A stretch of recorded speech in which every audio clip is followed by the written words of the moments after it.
रामलला के चंदे और चढ़ावे में हुए कथित महापाप पर सियासी पारा हाई। अब क्षुब्ध होकर कांग्रेसी नेता अजय राय ने केजरीवाल को बताया बीजेपी का भाई। लेकिन अफसोस, अब आम श्रद्धालुओं की सुविधाओं और उनकी आस्था का क्या? Powered by smart electronics and furniture showroom Chandauli.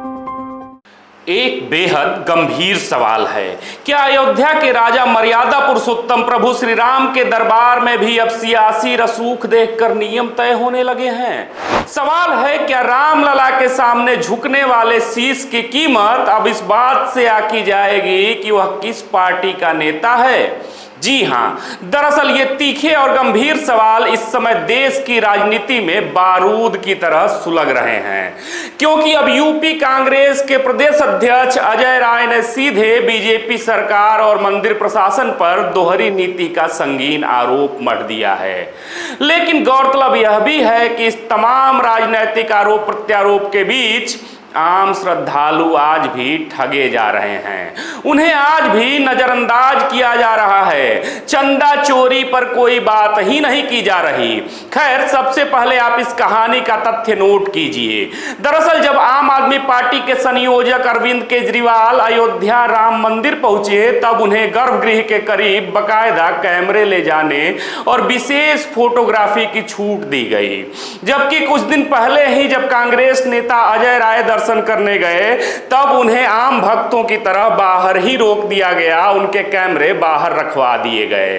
ऐसे में अब अजय राय ने सोशल मीडिया पोस्ट के जरिए सीधे सवाल पूछा है, अपनी व्यथा जाहिर की है कि राजनीतिक सुविधा देखकर नियम बदलने वाली भाजपा सरकार बताए कि आखिर आम भक्तों और हमारे लिए कड़े नियम क्यों बनाए गए, आखिर ये रिश्ता क्या कहलाता है।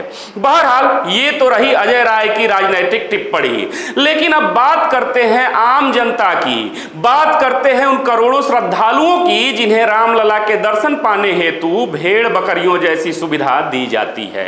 जी हां, यहां बात केवल वीआईपी पक्षपात की नहीं है, बल्कि बात उस महापाप की है जिसने देश के करोड़ों राम भक्तों के सीने को छलनी करके रख दिया है। दरअसल अब राम मंदिर में श्रद्धालुओं के चढ़ावे और करोड़ों रुपए के चंदे में कथित हेरा फेरी का वो जिन्न बाहर आ चुका है जिसने पूरी व्यवस्था को हिलाकर रख दिया है। वहीं इस मामले में 8 लोगों की गिरफ्तारी तय हो चुकी है और भारी दबाव के बीच श्री राम जन्मभूमि तीर्थ क्षेत्र ट्रस्ट के महासचिव चंपत राय और ट्रस्टी अनिल मिश्रा को अपने पदों से इस्तीफा भी देना पड़ा है। ऐसे में जरा सोचिए, गौर से सोचिए, इस देश के गरीब से गरीब और अमीर से अमीर सभी सनातनी ने अपनी गाढ़ी कमाई रामलला के चरणों में भेंट किया था, उसे आज कथित तौर पर लूटा जा रहा है। अर्थात अब यूं कहें तो रामलला के नाम पर हुए इस कथित लूट ने आज जनता की आस्था को झकझोर कर रख दिया है, उन्हें पूरी तरह सोचने पर मजबूर कर दिया है।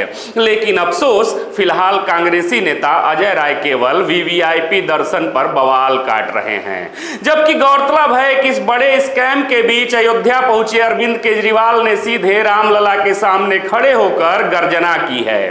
दरअसल केजरीवाल ने यूपी सरकार की एसआईटी जांच और दर्ज हुई एफआईआर को सीधे आई वास यानी जनता की आंखों में धूल झोंकना करार दे दिया है।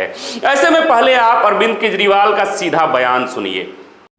हम लोगों ने सबकी सुख समृद्धि के लिए, स्वास्थ्य के लिए, सबके लिए हमने भगवान से प्रार्थना की, और जो इतना बड़ा घोटाला हो गया यहाँ पे, भगवान राम के जो चढ़ावे की चोरी हो गई और इतने सारे सोने चांदी के आभूषण और सब चोरी हो गया, हमने भगवान से प्रार्थना की कि जो भी लोगों ने इस तरह से महापाप किया है उन्हें भगवान कठोर से कठोर दंड दें। एफआईआर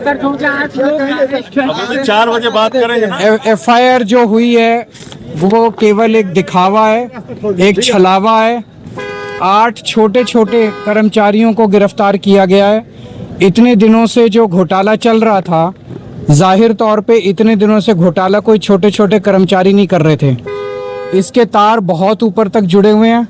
बड़े लोगों को बचाने की कोशिश की जा रही है, छोटे लोगों के सर पे ठीकरा फोड़ा जा रहा है। आज 4 बजे प्रेस कॉन्फ्रेंस है, आप सब लोग वहां पे आइएगा। खैर, सियासत के इस चरम पर खड़े होकर आज देश की जनता भी पूछ रही है, क्या भगवान के घर में वीआईपी कल्चर जायज है? और इससे भी बड़ा सवाल यह है कि रामलला के चंदे और चढ़ावे में हुए इस कथित महापाप का असली गुनहगार कौन है? अब इस पर आपकी क्या प्रतिक्रिया है? कमेंट बॉक्स में जवाब जरूर दीजिएगा। फिर से मिलेंगे एक नए वीडियो में, तब तक देखते रहें खबरों खिलाड़ी। जय हिंद, जय भारत।